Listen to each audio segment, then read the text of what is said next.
Hello. Hello भाउज good evening. Good evening केमती अछ अच्छी गोटे पचार तमें मु भी भल अच्छे बहुत दिन पर बहुत दिन पर तुमको मु केते एफर्ट्स मारली व्हाट्सएप रे बोलली तमे टिके लाइन को आसलो ମୁଁ actually busy ରହିଯାଇଥିଲି ନା ଗାଁକୁ ପଳେଇଥିଲି ଏମିତି ଆଉ କାମ ଟିକେ ଥିଲା। हम्म तमे तो बिजी ଆଉ रहछ କଣ तुमको हम डेली मिस करछु तुम मु मिस करछि हम चैनल रे सब हम सब्सक्राइबर का मिस करछंती ମିସ୍ କରି ଆଉ ଝଡି ଯାଇନା ତ ଠିକ ଠାକ ଅଛନ୍ତି। ଝଡିବନି ହେଲା। मु झड़ी मु ठीक अछि के जानी हम सब्सक्राइबर के झड़ी ନାଇଁ କେହି ଝଡିବେ ସମସ୍ତେ ସୁସ୍ଥ ଥିବେ। भाउज मु कोन कहउथली सुन କଣ କହୁଛ କୁହ? ଏତେ ଦିନ ପରେ ଫୋନ କରୁଛ କେବେ କାମରେ? कामरे नाही मु देखो हमर जो YouTube रे हम जो वीडियो पकाउथले ହୁଁ सेटा तो किछि पडिनी जेतो तमर मोर कथा वार्ता ठीक चालिनी ना तो ହଁ मु कोन बुझୁଛି। कहउथली हम सब्सक्राइबर मानक पई गोटे मु किछि त तांको पई क्वेश्चन पचाउथि तांको थ्रू तुमको एमति किछि क्वेश्चन ହଉ अछि मो मनरे तो ଆଚ୍ଛା हम्म ତମକୁ କଣ କହିଛନ୍ତି ଭାଉଜଙ୍କୁ ଏଇଟା ପଚାର। तांको ना नहीं मु पचार ଦେଖିଲ ମୁଁ ଜାଣିଛି ତମେ ବୁଲି ବାଙ୍କି ନିଜ କଥାଟି ପଚାରୁଛ।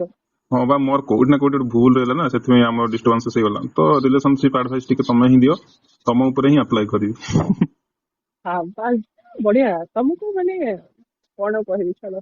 हां जो पॉडकास्ट जेमति करंतिनी मु तुमको क्वेश्चन पचारि तुम मते आंसर दबो हला पॉडकास्ट केमती करनी मैं जानी बाकी तुम पचारे मैं कहदेवी कौन क्वेश्चन अच्छे तुम हम कौन पचार पचार।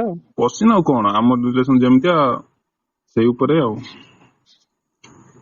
कौन मैं खुली के पचार ना एमती बुझीओनी।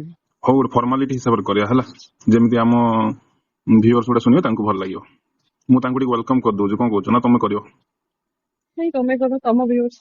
हेलो गाइस वेलकम टू आम भाउज पॉडकास्ट सो आज मु भाउज को किछि इंटरेस्टिंग क्वेश्चन पचारि देखिया भाउज सत वाला आंसर देबे ना बनै चनै के देबे आज जोना पड़ियो तुम केते ऑनेस्ट अछ हला तुम एमती पॉडकास्ट ना मते फसे दो ना तो पास प्लान तो सेडा ही अछि मते कि अलग अलग लगुच तुम कथारो। चलो चलो कुह क्वेश्चन तो कुह तमे बहाना करनी हला तो तुम पई भाउज मते गोटे कथा कुह आजिकल तो तुम देखुछ ना कि लव जोड़ा लव कम अफेयर अधिका टाइप रो होउछ हला तमोर क्वेश्चन थिला कि माने आजिकल जो छोट छोट पिला निजो एज झियो को छाड़ी निजो टिके बड़ झियो को पसंद करचंती से बड़ झियोटा मैरिड हेथाउ कि अनमैरिड हेथाउ किंतु निजो टोटे 3-4 वर्ष टिके ओल्डर हेतले तांको भल लागुची गोटे कंपैटिबिलिटी गोटे ना तुम सुनो क्वेश्चन ठीक छे निजो को बड़ नो एक्चुअली पिला भाउज भी पसंद करो। अरे तुम मु को पे भाउज कहलिनी कहला काले तुम खराब भाबी दो ओहो मु खराब भाभी देबी नहीं।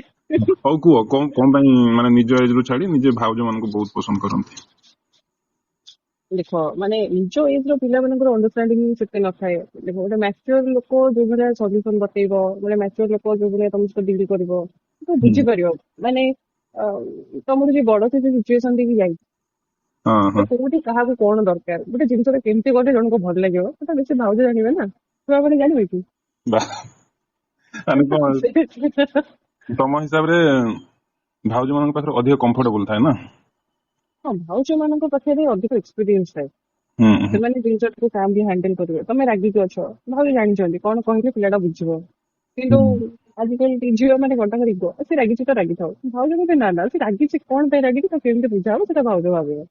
बाप रे सेठी भाई तमे एते मासे टे रागी थिले बुझेलनी थरे हां ମୁଁ ଭାବିଲି ବୋଧେ ତମେ ବ୍ୟସ୍ତ ଅଛ ଅଲଗା ଆଡେ ମୁଁ ଡିଷ୍ଟର୍ବ କଲିନି। जे भाउज आ गोटे क्वेश्चन करे देखो कि जो भाउज मानक सहित जोटा हुए सेटा तो एक्चुअली तुमको कोन लागे प्योर लव थाए ना जस्ट अट्रैक्शन ହଁ ଏଇଟା ଆକ୍ଚୁଆଲି ଆଟ୍ରାକ୍ସନ କାରଣ ସତଟା ସମସ୍ତେ ଜାଣିଥାନ୍ତି କି ଇଏ କାହାର ମାନେ ଇଏ କାହା ଘରର ତ ସେମିତି ତ କିଛି ହବନି କିନ୍ତୁ ଗୋଟେ ଯେହେତୁ ଗୋଟେ ମିଶି ଯାଇଥାନ୍ତି କଥାବାର୍ତ୍ତାରେ ଗୋଟେ କମ୍ଫର୍ଟେବଲ ଆସିଯାଇଥାଏ ଗୋଟେ ନିଜର ଗୋଟେ ଦୁଃଖ ସୁଖ ସବୁ ସେୟାର କରିପାରନ୍ତି ଗୋଟେ ଆଫେକ୍ସନ ଆସିଯାଏ ତା ବାଦେ ମାନେ ତାପରେ ଆଉ ଯାହା ଯାହା ହୁଏ ତମେ ତ ଜାଣିଛ କହିବା ଦରକାର ନାହିଁ। ସମସ୍ते क्लैरिटी थाए बोते लागे मते लागे एटा होची गोटे रिलेशनशिप जोडी फुल क्लैरिटी थाए काको कोन दरकार ना क्लैरिटी थाए ଆଉ कंफर्टेबल भी थाए ଆଉ satisfaction भी थाए बस बस लास्ट वाला सब इम्पोर्टेंट କହିଲେ ପରା ଏକ୍ସପିରିଏନ୍ସ ବାଲା ଯେମିତି କରିବେ ଆଉ ନର୍ମାଲି ସେମିତି କେହି କିଛି କରିପାରିବନି। ନାଇଁ ନାଇଁ ନାଇଁ एक्सपीरियंस ପିଲାଟା ଦେଖ ଗୋଟେ ପିଲାର କଣ ଦରକାର, ତମ ଏଜର ପିଲାଙ୍କୁ କଣ ଦରକାର, କହିବି କି? ନାଇଁ ଶୁଣନି, ଯାହା ବି ଦରକାର ସେଟା ବେଟର କିଏ ଦେଇପାରିବ, ସେଟା ଭାଉଜ ହିଁ ଦେଇପାରିବ। Yes. ତ ସେଇଥିରୁ ଗୋଟେ ଆଫେକ୍ସନ କ୍ରିଏଟ ହେଇଯାଏ, ବୁଝିଲ। ତା ବୋଲି ଏଟା ପୁରା ମାନେ ଲଭ ବୋଲି କହିପାରିବାନି। କିନ୍ତୁ ଏଇ ରିଲେସନସିପ ରେ ବ୍ରେକଅପ ହୁଏ ନା, ଟିକେ ବ୍ରେକଅପ ଟା ଟିକେ ମୁସ୍କିଲ ହୁଏ ନାଇଁ କି? ଲିମିଟ ରେ ରହିଲେ କିଛି ନାହିଁ, ଯଦି ଲିମିଟ ବାହାରକୁ ଗଲା ପ୍ରୋବ୍ଲେମ ହବ। ବ୍ରେକଅପ ତ ହୁଏନି, ଗୋଟେ ଚୁପଚାପ ହେଇକି ରହିଯାଆନ୍ତି ଆଉ। ସାଇଲେଣ୍ଟ ଇଗ୍ନୋର କଲେ କି? ବ୍ରେକଅପ ଆଉ କଣ ହବ, ପୁଣି ଯେତେବେଳେ ମନେ ପଡିବ ପୁଣି ପାଞ୍ଚ ହେଇଯାଉ। ଆଉ କଣ ଅଛି ତମ ମନର କଥା? ମୋର ଆଉ ଆଉ 2-3ଟା କ୍ୱେଶ୍ଚିନ ଅଛି ଯେ ପଚାରିବି କି ନାଇଁ ଭାବୁଛି। କାଇଁ କଣ ଭିତରିଆ କଥା କି? ଯେ ଭାଉଜ ଶୁଣ, ଆଜିକାଲି ଗୋଟେ ଟ୍ରେଣ୍ଡ ଚାଲିଛି ନା ନାଇଁ ଇନଷ୍ଟାଗ୍ରାମ ରେ? କଣ ଟ୍ରେଣ୍ଡ ଚାଲିଛି? ଇନଷ୍ଟାଗ୍ରାମ ରେ ଦେଖିବ କି ପୁଅର ଏଜ 25 ଆଉ ଭାଉଜର ଏଜ 40। ତମେ ଏଇ ଟ୍ରେଣ୍ଡ ଇନଷ୍ଟାଗ୍ରାମ ରେ ନିକ୍ ଜନ୍ ଆଉ ପ୍ରିୟଙ୍କା ଚୋପ୍ରା ଦେଖିନ କି? ହଁ ବା, ସେଇମାନେ ହିଁ ଟ୍ରେଣ୍ଡ ଷ୍ଟାର୍ଟ କରିଛନ୍ତି। ତ ଏଇ ଟ୍ରେଣ୍ଡ ଉପରେ ତମର କଣ? ଦେଖ ମାନେ ଆକ୍ଚୁଆଲି କିଛି ଭୁଲ କିଛି ତ ନୁହଁ, ଯଦି ଦି ଜଣଙ୍କୁ ସେତିକି ମାନେ କମ୍ଫର୍ଟେବଲ ହଉଛନ୍ତି, ସାଟିସ୍ଫାଇ କରିପାରୁଛନ୍ତି, ପ୍ରୋବ୍ଲେମ କଣ? କିଛି ପ୍ରୋବ୍ଲେମ ନାହିଁ। ଆଉ ଗୋଟେ ମାନେ କଥା, ଗୋଟେ କମ ଏଜ ର ପିଲାକୁ ମାନେ ସେ ସେଇ ଟାଇମରେ, ଗୋଟେ ପୁଅ ତ ଏଜ କମ ଥାଏ ନା, ସେ ସେଇ ଟାଇମରେ ପିକ୍ ରେ ଥାଏ। ଆଉ ଗୋଟେ ଲେଡିଜ ର ଯେତେବେଳେ ଏଜ ଅଧିକ ହୁଏ, ସେ ସେଇ ଟାଇମରେ ପିକ୍ ରେ ଥାଏ। ଆଉ ଦି ଜଣ ପିକ୍ ରେ ଥିଲା ପରେ ଯାହା ହୁଏ ୟୁ ନୋ ବେଟର। କେତେ ପିକ୍ ରେ ଥାନ୍ତି ତମେ ଆଜି କମେଣ୍ଟ ରେ ଦେଖିବ।